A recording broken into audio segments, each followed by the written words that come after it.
لبیک اللہ بسم اللہ الرحمن الرحیم لبیک اللہم لبیک لبیک لا شریک لک لبیک ان الحمد والنعمت لک والملک لا شریک لک۔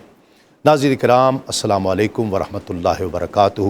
میں ہوں تسلیم احمد صابری اور ان خاص ایام کا خاص پروگرام فلسفہ حج، جو ہر سال یہ پروگرام ARYQTV آپ کے لیے فلسفے کے ساتھ ان تمام مناسک کی روح کیا ہے، ان کا مقصد کیا ہے، اللہ رب العزت کا قرب حاصل کرنا۔ حجاج کرام اپنے لباس اتار کر دو انسلی چادریں اوڑھ کر رب کی بارگاہ میں پیش ہو رہے ہیں۔ قافلے کشاں کشاں مکہ کی وادی میں پہنچ رہے ہیں اور مینا کی طرف جب سفر شروع ہوگا تو یوں سمجھیے کہ پھر حج کے مناسک، حج کے ان ایام، ان مقدس ترین ایام کا آغاز مینا سے ہو جائے گا۔ مینا سے چلتے ہوئے عرفات، مزدلفہ کو کراس کر کے عرفات کے وقوف کے بعد پھر رات مزدلفہ میں گزاری جائے گی۔ ان دو مقامات کی اہمیت کیا ہے؟ پھر خاص طور پر عرفات میں کیا چیزیں حجاج کرام پاتا ہے، کیا پڑھنا چاہیے، کیا دعائیں، کیا التجائیں، اور جب مزدلفہ میں رات آ کر گزارے جسمانی تھکن بھی ہوتی ہے، لیکن ہر طرف وہ پورا خطہ مزدلفہ کا جب اس کا منظر دیکھا جاتا ہے تو ایک مسلمانوں کی طاقت اور ایک اسلام کی ہیبت کا تصور جو پیدا ہوتا ہے کہ پہاڑ بھی ایسے لگتا ہے کہ جیسے سارے پہاڑ سفید ہو چکے ہیں۔ اس منظر کی روح اور اس منظر سے جو اسلام کی ہیبت ظاہر ہو رہی ہے، اس حوالے سے بھی ہم آج کوشش کریں گے کہ گفتگو کی جائے۔ ہمارے ساتھ تشریف فرما ہے ممتاز عالم دین، ممتاز اسکالر پروفیسر علامہ تیمور فاروقی صاحب۔ السلام علیکم۔ وعلیکم السلام۔ قبلہ بہت شکریہ آپ کی آمد کا۔ ہمارے ساتھ ایک اور ممتاز اسکالر ہیں، ہمارے ساتھ تشریف فرما ہیں ڈاکٹر اظہر عباسی صاحب۔ السلام علیکم ڈاکٹر صاحب، بہت شکریہ آپ کی آمد کا۔ اور ممتاز، محترم، خوش آواز، خوش انداز ثنا خاں ساجد حسین چشتی صاحب۔ السلام علیکم۔ وعلیکم السلام۔ بہت خوش آمدید آپ کو، بلکہ میں منتظر تھا آپ کا کہ آپ کب تشریف لائیں گے۔ آغاز حمد باری تعالیٰ سے، بسم اللہ۔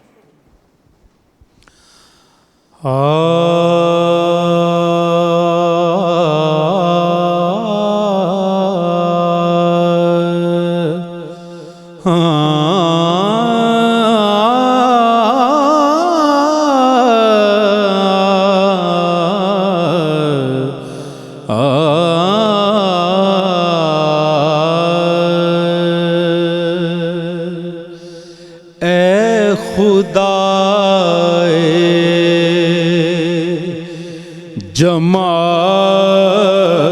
جمال و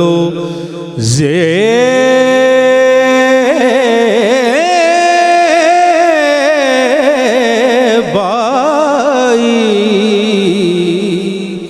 مولا خوب ہے تیری عالم آرائی، اے خدا جمال و زیبائی،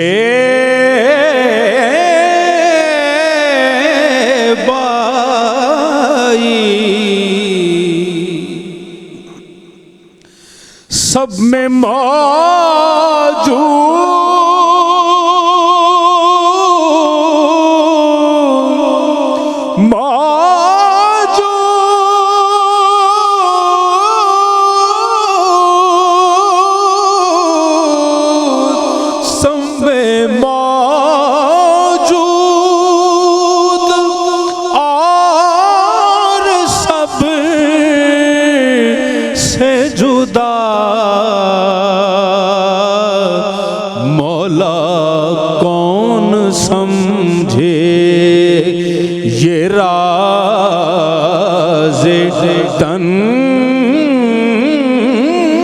تنہائی، مولا کون سمجھے، تو کہاں ہے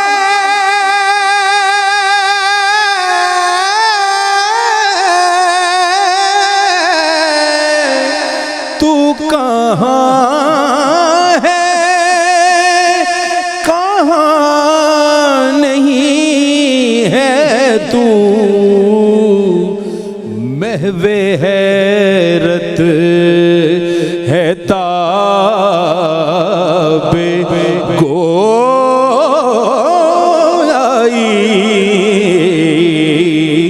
محو حیرت ہر جاننے والے نے تجھے جان لیا ہے، قدرت سے تیری ہی تجھے پہچان لیا ہے، چھپ کر بھی تیرا راز زمانے پہ آیا ہے، بن دیکھے تجھے سب نے خدا مان لیا ہے، مولا خوب ہے تیری عالم آرائی، اے خدا۔ کیا کہنے، سبحان اللہ۔ سلامت رہیے ساجد بھائی، زندہ باد۔ قبلہ آغاز چونکہ حج کا منا سے ہوتا ہے، تو پہلے منا میں عرفات اور مزدلفہ سے ہو کر پھر حاجی منا میں آ جاتا ہے۔ ایک تو تقریباً 3 دن قیام بن جاتا ہے منا میں، اور یہ اس کی کیا وجوہات اور اس کی فضیلت؟ اعوذ باللہ من الشیطان الرجیم، بسم اللہ الرحمن الرحیم۔ صابری صاحب، بڑا ہی ایک اہمیت کا حامل یہ پروگرام ہے، جی جو اپنی حیثیت اور اپنی انفرادیت کے اعتبار سے بڑا ایک خوبصورت پروگرام ہے، کہ جس میں مناسک حج پر خصوصی گفتگو کی جا رہی ہے۔ جی اگر ہم اس حوالے سے بات کریں حج کی، تو حج ایک تمام عبادات کا استعارہ ہے، کہ جس میں تمام عبادات کی روح شامل ہے۔ اسی کے حوالے سے جہاں پر یہ ایک لمبا دورانیہ جو ایک حاجی اس جگہ پر حرمین میں ادا کرتا ہے، گزارتا ہے، وہاں پر حاجی جو ہے وہ دیگر معاملات کے ساتھ ساتھ منا، عرفات اور مزدلفہ میں بھی وقت گزارتا ہے۔ ٹھیک ہے۔ منا کی اہمیت اگر ہم سمجھیں تو اس حوالے سے جو ایام ہے حج کے، ان میں جس کا آغاز ہی سب سے پہلے منا سے ہوتا ہے، جی کہ حاجی جب یہاں پر آتا ہے، یہاں پر آ کر وہ نمازوں کی ادائیگی کرتا ہے، کثرت اذکار کرتا ہے، تلبیہ کا جو ہے وہ دور کرتا ہے، اور اس کے علاوہ اپنے گناہوں سے معافی مانگتا ہے۔ ٹھیک ہے۔ اگر اس حوالے سے دیکھا جائے تو یہ ایک ایسی جگہ ہے کہ جہاں پر حاجی التجائیں لے کر، دعائیں لے کر، آرزوئیں لے کر، تمنائیں لے کر اللہ کی بارگاہ میں حاضر ہوتا ہے، اور لبیک اللہم لبیک کی صدائیں جب بلند ہوتی ہے تو بندہ اللہ کی بارگاہ میں یہ کہہ رہا ہوتا ہے کہ مالک، آج میں اپنا کاروبار، اپنا رزق، اپنی سب کچھ مصروفیت، اپنی شان و شوکت چھوڑ کر اے اللہ میں تیری بارگاہ میں حاضر ہو گیا ہوں۔ آج اس زمین کے اوپر جہاں پر میں حاضر ہوں، اے اللہ میرے اور تیرے درمیان یہ بس تھوڑا ہی فاصلہ ہے، اے اللہ مجھے اپنے قرب کی دولتیں عطا فرما دے۔ تو رب تعالیٰ اس پر خاص کرم فرماتا ہے، اس پر اپنی رحمت کی بارش نازل فرماتا ہے، اور وہ شخص کتنا خوش نصیب ہے کہ جو اس دور کے اندر بھی حج جیسی عظیم ایک نعمت کو اپنے ذمہ جو ان سے وہ لے کر ادا کر رہا ہے۔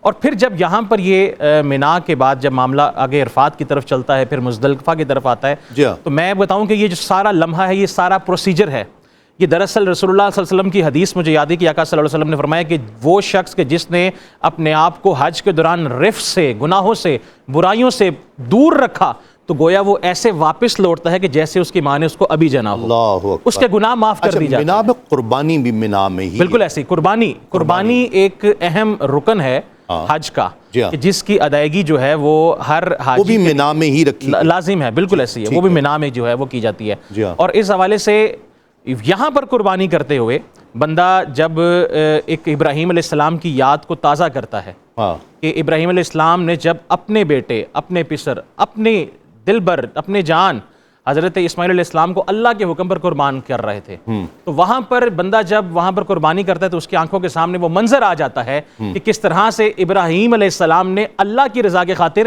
اپنے بیٹے کی گردن پر چھری رکھ دی تھی۔ بے شک۔ اب یہاں پر رک کر میں ایک بات عرض کروں کہ جب ابراہیم علیہ السلام اپنے بیٹے کی قربانی کر رہے تھے تو یہاں پر بھی ایک پیغام ہے۔ دراصل صابری صاحب، حج کا ہر لمحہ، ہر لحظہ اگر ہم دیکھیں تو اس میں حکمتیں پوشیدہ ہیں، اس میں اللہ رب العزت کی بہت ساری مصلحتیں پوشیدہ ہیں۔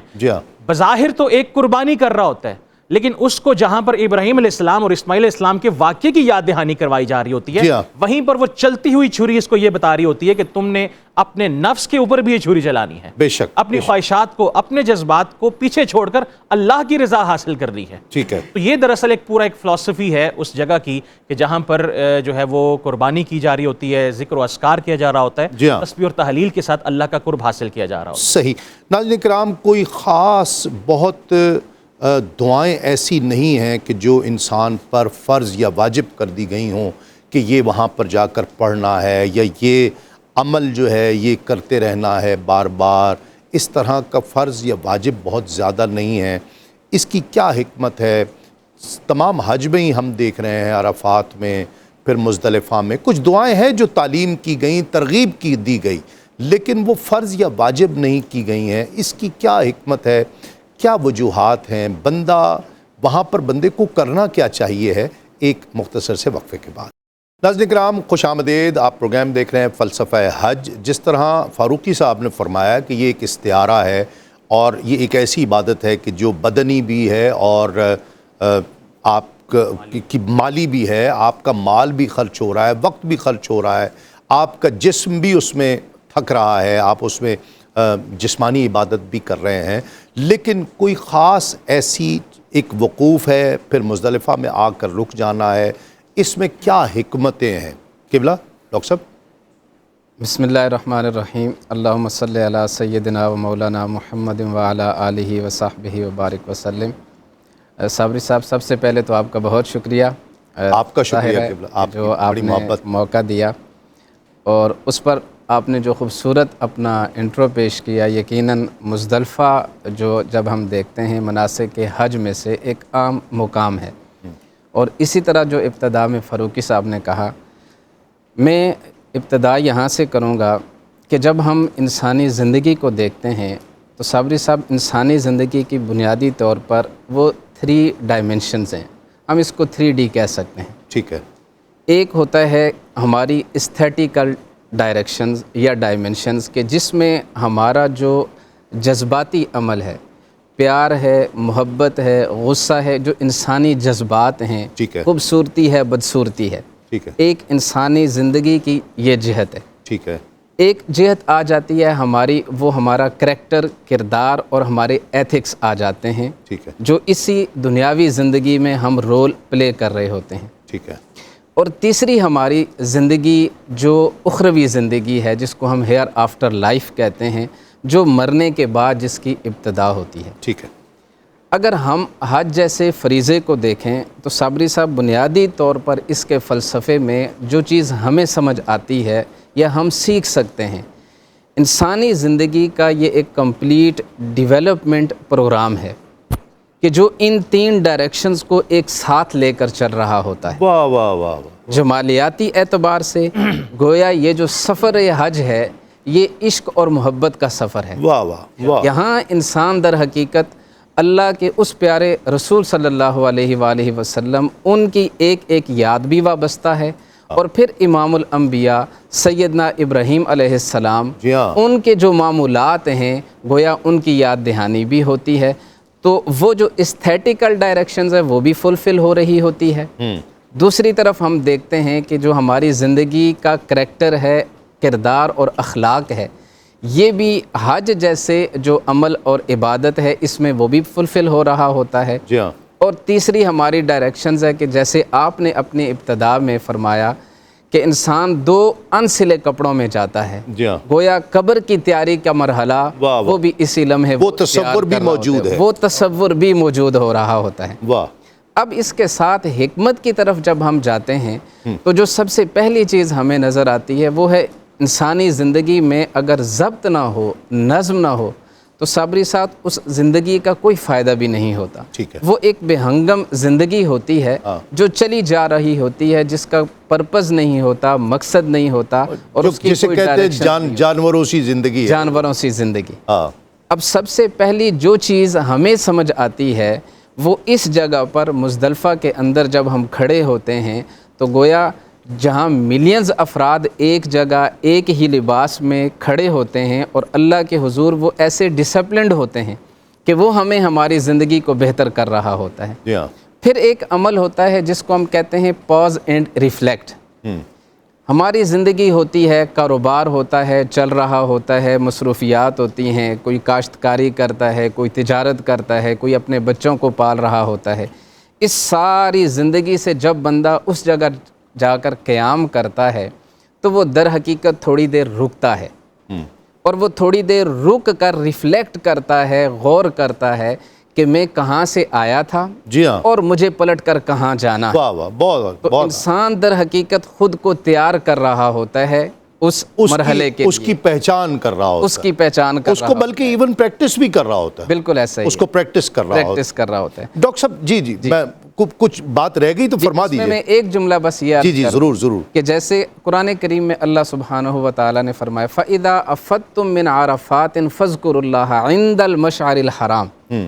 عرفات کے بعد انسان مزدلفہ آتا ہے تو عرفات میں گویا بندہ رب کی معرفت حاصل کرنے کی کوشش کرتا ہے، اور مزدلفہ میں وہ اپنے آپ کو پہچاننے کی کوشش کرتا ہے۔ سبحان اللہ، بہت خوب۔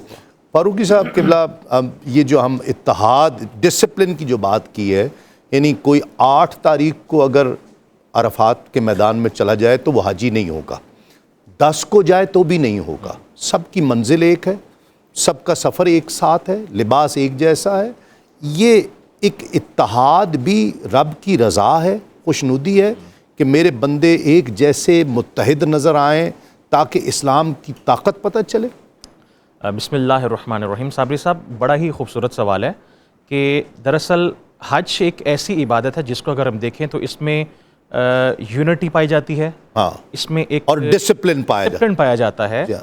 کہ آقا صلی اللہ علیہ وسلم نے ہمیں یہ نظام ایسا دیا، یہ عبادت جو کہ 9 ہجری کو یہ حج کے احکامات جو ان سے وہ آئے تھے۔ ٹھیک ہے۔ اور اس حوالے سے جب ہم منا کو دیکھتے ہیں، عرفات کو دیکھتے ہیں، مزدلفہ کو دیکھتے ہیں، طواف کو دیکھتے ہیں، استلام کرتے ہوئے دیکھتے ہیں، قربانی کرتے ہوئے دیکھتے ہیں، طواف زیارت کرتے ہوئے دیکھتے ہیں، طواف قدوم کرتے ہوئے دیکھتے ہیں، ہر جگہ پر ایک یونٹی کا ایک ڈسفارمیشن جس کو ہم کہتے ہیں کہ ایک مظہر پایا جاتا ہے، ہمیں ایک فینومینا وہاں پر نظر آتا ہے۔ ٹھیک ہے۔ اب یہیں سے میں جس طرح ڈاکٹر صاحب نے بات کی مزدلفہ کی، وہیں سے میں بات کروں کہ سمپلی مزدلفہ جانے کی حکمت کیا ہے کہ وہاں پر آپ جا کر شیطان کے لیے کنکریاں جو ہے وہ چوز کرتے ہیں اور رات وہاں پر گزارتے ہیں۔ ہاں۔ اب وہاں پر آپ نے صرف کنکریاں اٹھانی ہیں۔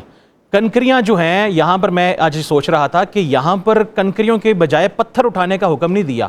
دراصل حکمت یہ ہے کہ کنکریاں انتہائی چھوٹے سائز میں اپنی وقت کے اعتبار سے ہوتی ہیں۔ جی ہاں۔ انسان کو یہ باور کروایا جاتا ہے کہ انسان یہ وہ شیطان جس نے تجھے طرح طرح کے گناہوں پر ملوث کر رکھا ہے، اس کی حیثیت صرف اتنی ہے کہ یہ ایک چھوٹی سی کنکری سے مارا جاتا ہے، ہائے ہائے، اس کی پٹائی اس چھوٹی سی کنکری سے ہو جاتی ہے۔ واہ واہ واہ۔ اور پھر ایک ایسی جگہ، ایک صابری صاحب یونٹی کا ایک مظاہرہ چیک کیجئے گا کہ اس جگہ پر جہاں پر دولت مند بھی موجود ہے، جہاں پر غریب بھی موجود ہے، جہاں پر خوبصورت بھی موجود ہے، جہاں پر شکل و صورت میں کمی رکھنے والا بھی موجود ہے، گورا کالا سب عربی اجمی سب اس جگہ پر اکٹھے ہو گئے۔ اور رسول اللہ علیہ السلام کی امت کی وحدت کا مظہر وہ دیکھیں کہ جب انسان آنکھیں بند کر کے اس منظر کو آنکھوں کے سامنے لے کے آئے تو بالساختہ جو ہے وہ زبان سے یہ اللہ اکبر کی صدائیں بلند ہوتی ہے۔ پھر جب وہاں سے بندہ کنکریاں سمیٹتا ہے اور جمرات کی طرف جاتا ہے صبح کی طرف، تو پھر جب اس کو شیطان کو کنکریاں مارتے ہیں تو وہاں پر بھی ایک ڈسپلن پایا جاتا ہے۔ ہر بندے کی کوشش یہ ہوتی ہے کہ ہماری کنکری جا کے اس جمرات میں جو ان سے وہ لگے۔ اب یہ سب کچھ کس کی رضا کی خاطر ہے؟ اللہ کی رضا کی خاطر۔ پتہ یہ چلا کہ جہاں جہاں پر اللہ کی رضا ہوگی وہیں پر امت کے اندر ڈسپلن اور یونیفارمٹی نظر آئے گی، یقیناً ایک محبت کا پیکر جو ان سے وہ بنتا ہوا نظر آئے گا۔ اب یہ سب چیزیں انسان جو ہے اگر دیکھے حج کو، جس طرح کہ آپ نے بڑی خوبصورت بات کی کہ تمام تر عبادات کا مجموعہ حج ہے، نماز سے لے کر، روزہ سے لے کر، زکوٰۃ سے لے کر، اپنے وقت، اپنے بدن، اپنے جسم کی ہر ایک چیز سے لے کر اگر بندہ دیکھے تو دراصل اللہ رب العزت کا ہر سال بعد یہ ایک پلیٹ فارم ایسا بنتا ہے کہ جس میں امت کو پیغام دیا جاتا ہے کہ متحد ہو جاؤ گے تو جس طرح جو برکتیں حرمین میں تم پر نازل ہوتی ہیں ویسی اللہ تعالیٰ ساری امت پر نازل فرماتا ہے۔ یقیناً، اور رب اس کو پسند فرماتا ہے کہ میرے بندے، یہ امت جو ہے وہ ایک ہو جائے۔ یہ پسند ہے اللہ کی بارگاہ میں بہت۔ عرفات میں جس طرح کہا جاتا ہے کہ یہ حقوق اللہ بندہ اپنے رب سے معاف کرواتا ہے، مزدلفہ میں آ کر حقوق العباد معاف ہو جاتے ہیں، اس سے کیا مراد ہے؟ اس میں صابری صاحب چند باتیں ہیں وہ ہمیں چاہیے کہ ان کی کلیئرٹی ہم لے لیں۔ بنیادی طور پر تو جب ہم حج کی بات کرتے ہیں اور آقا علیہ الصلوۃ والسلام کی احادیث مبارکہ کو سامنے رکھتے ہیں اور اس سے پہلے ہم نص قرآنی کو دیکھتے ہیں، بسم اللہ الرحمن الرحیم، اللہ سبحانہ و تعالیٰ نے ارشاد فرمایا فلا رفث ولا فسوق ولا جدال فی الحج۔ یہ جو تین چیزیں ہیں جس انسان کے حج کے اندر یہ تین ایلیمنٹ نہیں پائے جائیں گے، الٹیمیٹلی اس کا جو حج ہوتا ہے وہ حج مبرور ہوتا ہے، وہ اللہ کی بارگاہ میں وہ مقبول ہوتا ہے۔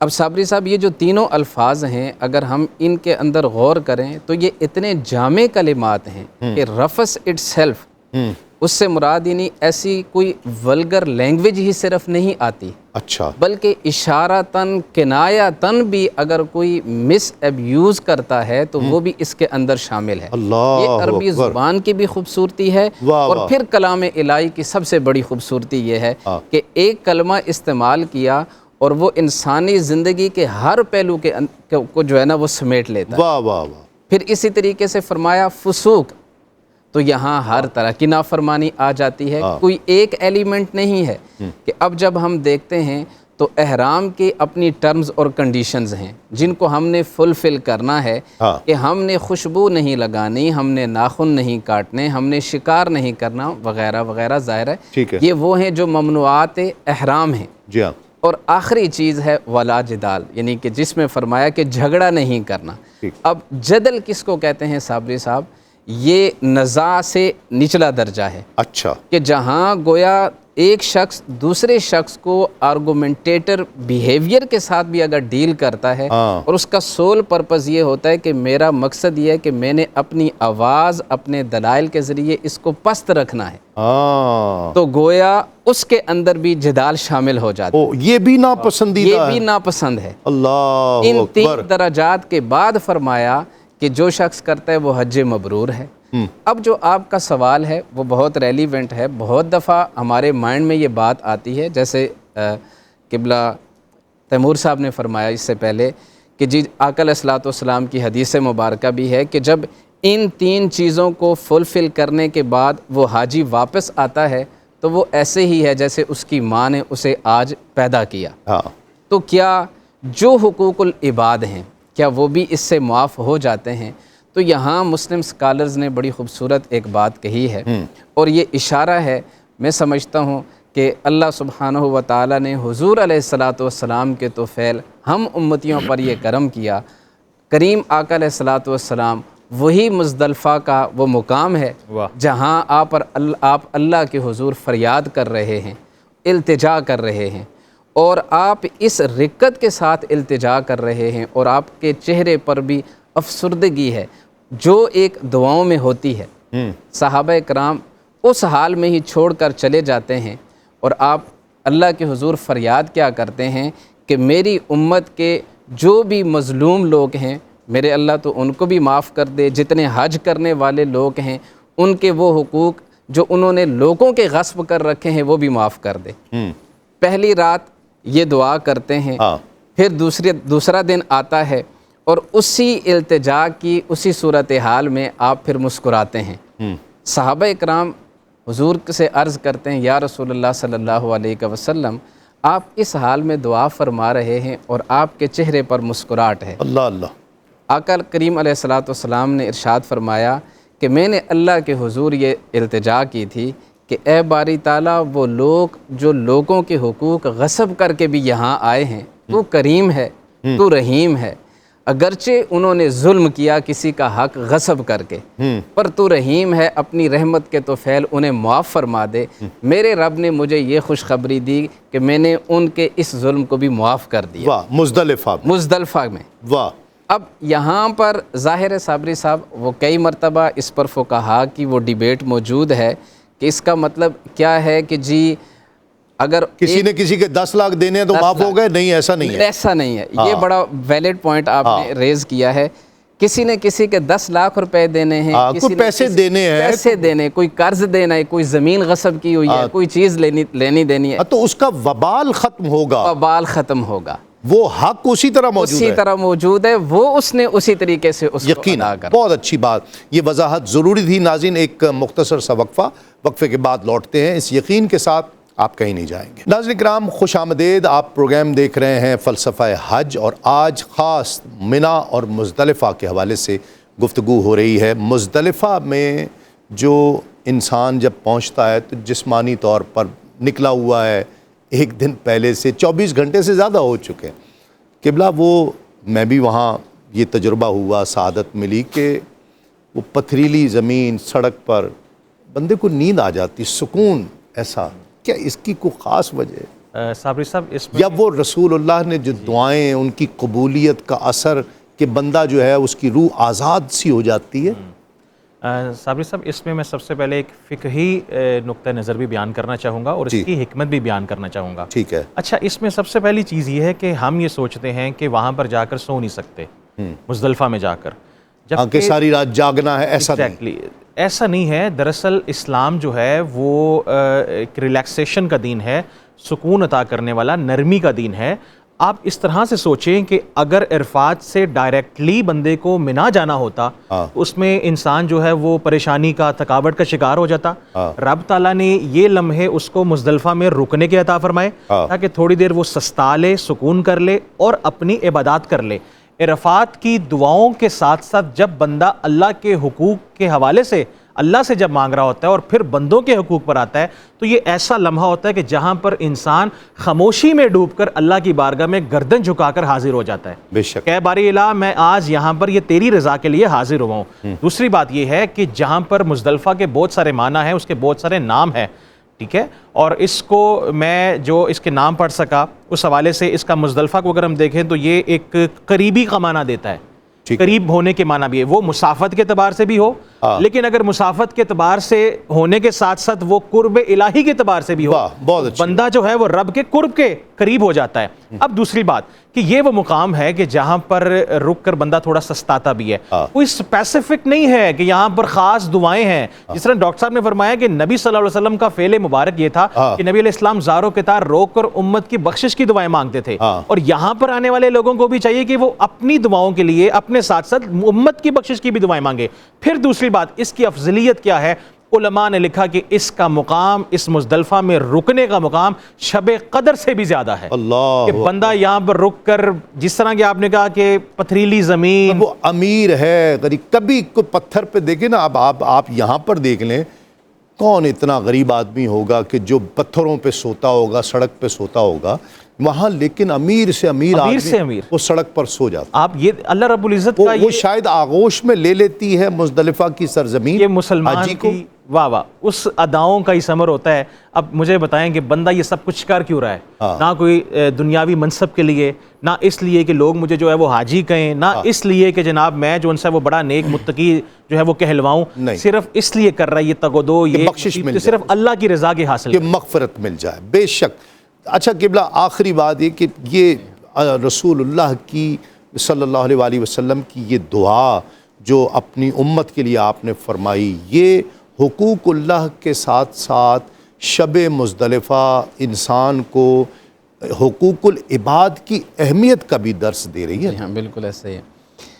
اس میں صابری صاحب لامحالہ جب ہم بات کرتے ہیں تو حج بنیادی طور پر یہ ایک ایسی عبادت ہے کہ جیسے نماز میں بندہ اللہ کے حضور کھڑا ہوتا ہے تو وہ اکیلا اللہ کی بارگاہ میں کھڑا ہوتا ہے، اور جب جماعت کے ساتھ کھڑا ہوتا ہے تو اس کے ارد گرد اللہ کی مخلوق بھی ہوتی ہے، اور حج میں تو ملینز کے حساب سے افراد اور لوگ موجود ہوتے ہیں۔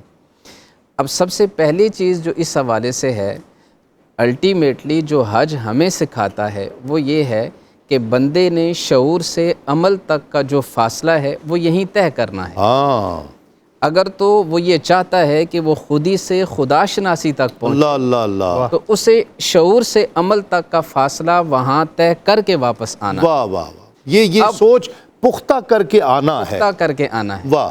اب اگر تو اس کا وہ اسی طریقے سے جیسے گیا تھا وہ ویسے ہی مناسک ارکان ادا کر کے واپس آ جاتا ہے، لیکن یہ دو چیزیں نہ اپنی خودی کو پا سکا، نہ خدا کو پا سکا، نہ شعور اور نہ عمل کو پا سکا، تو ثواب اسے مل جائے گا، ہاں مگر اس ثواب کا جو حاصل اور مقصود تھا، صابری صاحب، وہ اللہ جو کا حج اور حج مبرور کا جو مبرور کا جو فرق تھا، ہاں، اور خاص طور پر اللہ کے ہر حکم کی لاکھوں حکمتیں ہیں، یہ ضروری بھی نہیں ہو سکتا کہ بطور انسان ہم ان لاکھوں حکمتوں کو پا سکیں، ہاں لازم بھی نہیں، ضروری بھی نہیں، مگر جو عیاں ہیں، جو ظاہر ہیں، جو واضح ہیں اور جو نظر آنے والی ہیں، ان حکمتوں کو حاصل کرنا یہ انسان کے شیان شان ہے۔ جی ہاں، اب جہاں انسان یہ خودی کا، خدا شناسی کا اور شعور کا اور عمل کا یہ فاصلہ جب وہ طے کرتا ہے تو اسے حقوق العباد کے بارے میں بھی پتہ چلنا شروع ہو جاتا ہے، اور حقوق اللہ کے بارے میں بھی اسے معلومات بھی مل جاتی ہے، اور پھر ان کا حق بھی ادا کرنے کی وہ کوشش کرتا ہے، بے شک، کیونکہ در حقیقت یہ وہ عبادت ہے کہ جیسے میں نے عرض کی کہ منیملزم انسان کو انتہائی سادگی سکھاتی ہے۔ بے شک، انسان کے ساتھ کوئی بھی وہ انسان کہ جو اپنے معاشرے میں ایک ایلیٹ کلاس کے طور پر وہ رہ رہا ہوتا ہے، مگر وہاں اسے جاننے والا کوئی نہیں، اس کو پہچاننے والا کوئی نہیں، صرف وہ ہے، کھلا آسمان ہے، چھت کوئی نہیں، در و دیوار نہیں، اور وہ اللہ کے حضور فریاد کر رہا ہے اپنی قبر کے لیے، اپنی بخشش کے لیے، حضور کی ساری امت کے لیے، اور اپنے ان گناہوں کو وہ اللہ کے حضور پیش کر کے اپنی معافی طلب کر رہا ہے۔ بہت شکریہ فاروقی صاحب، قبلہ آپ کا بہت شکریہ، ڈاکٹر صاحب آپ کا بہت شکریہ، ساجد چشتی صاحب آپ کا بہت شکریہ، کلام پیش کریں گے۔ ناظرین کرام، یہ منا اور منا سے عرفات، اور عرفات سے پھر مزدلفہ سے ہوتے ہوئے رات یہاں گزارتے ہوئے پھر صبح منا کی طرف واپس پہنچنا، یہ 10 ذی الحج ہوتی ہے جس دن وہ وہاں پر پہنچتا ہے۔ مزدلفہ کی رات یعنی یہ زندگی بھر بھولی نہیں جا سکتی ہے، جس نے وہ لمحات گزارے ہیں، یعنی کھلا آسمان ہے، کچھ بھی نہیں ہے اوپر اور نیچے اللہ کی زمین ہے، جہاں جسے جگہ ملی ہے وہ وہاں پر بیٹھ گیا ہے، لیٹ گیا ہے۔ یاد رہے کہ وہ مغرب بھی پڑھ کر عرفات سے میں نہیں آیا تھا، وہ مغرب بھی نہیں پڑھی تھی اور واپس لوٹا، اور پھر مغرب اور عشاء یہاں پر اکٹھی اس نے مزدلفہ میں پڑھنی ہے۔ سب سے امپورٹنس یہاں پر رسول اللہ ہمارے آقا صلی اللہ علیہ وآلہ وسلم کی اس دعا کا ذکر ہے، اور اس دعا کی قبولیت کا فیض ہے، جس کا ذکر ہمارے دونوں احباب نے فرمایا، دونوں اسکالرز نے، کہ وہ حقوق العباد کی یاد دلاتا ہے، اللہ کے بندوں کی یاد دلاتا ہے۔ ہم جنہیں چھوڑ کر یہاں پر گئے ہیں، ہمیں ان کی یاد دلاتا ہے کہ اللہ رب العزت کی بارگاہ میں یہ بہت پسندیدہ ہے کہ بندہ وہاں جہاں اپنی مغفرت کا سامان کر کے آئے، وہاں بندوں کے ساتھ اپنے تعلق کو اپنے اندر اس کا اعادہ کر کے آئے کہ مجھے اللہ کے بندوں کا بھی خیال کرنا ہے، ان کے حقوق کا بھی خیال رکھنا ہے، وہ کہیں ناراض نہ ہو جائیں۔ اگر اللہ کے بندے ناراض ہو گئے میرے کسی عمل سے، میری کسی ظلم سے، کسی برائی سے، میری زبان سے، میرے عمل سے، تو اللہ ناراض ہوگا۔ یہ مزدلفہ کی رات کا پیغام ہے، اور یہ رسول اللہ صلی اللہ علیہ وآلہ وسلم کی دعا کا فیضان ہے۔ تسلیم احمد صابری کو اجازت دیجیے، کل انشاءاللہ آپ سے ایک مرتبہ پھر ملاقات ہوگی۔ السلام علیکم، تسلیمات۔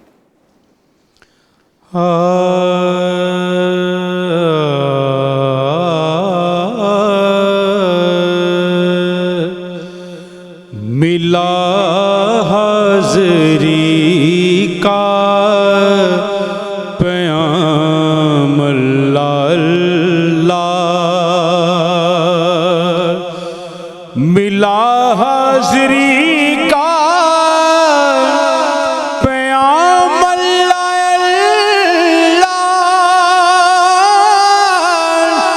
ملا حاضری کا پیام اللہ، حرم میں ہے پہنچے غلام اللہ، حرم میں ہے پہنچے غلام اللہ، ہے پیش نظر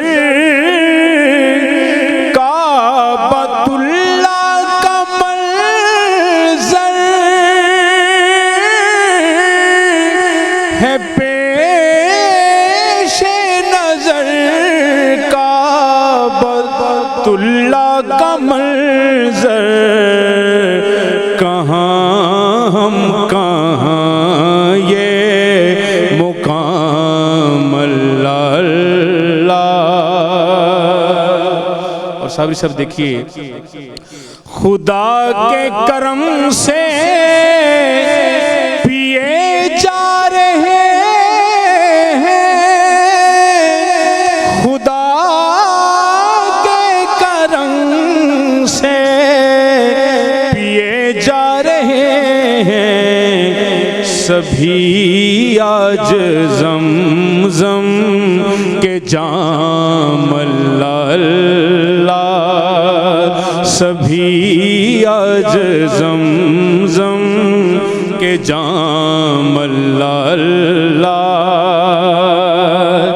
ہے۔ لبیک لبیک سب کہتے حاجی ہے، لبیک لبیک سب کہتے حاجی ہے، اشکوں میں ڈوبا کلام اللہ اللہ۔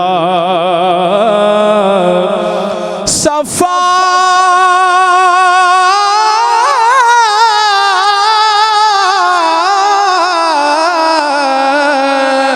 صفا اور مروہ کہے نوری منظر، صفا اور مروہ کہے نوری منظر، ہوئی مغفرت آج عام اللہ اللہ۔ ہنسیں گے مدینے پہنچ کر ہی ساجد، ہنسیں گے مدینے پہنچ کر ہی ساجد، ہے اب اشک باری سے کام اللہ اللہ، ملا حاضری کا پیام اللہ اللہ، حرم میں ہیں پہنچے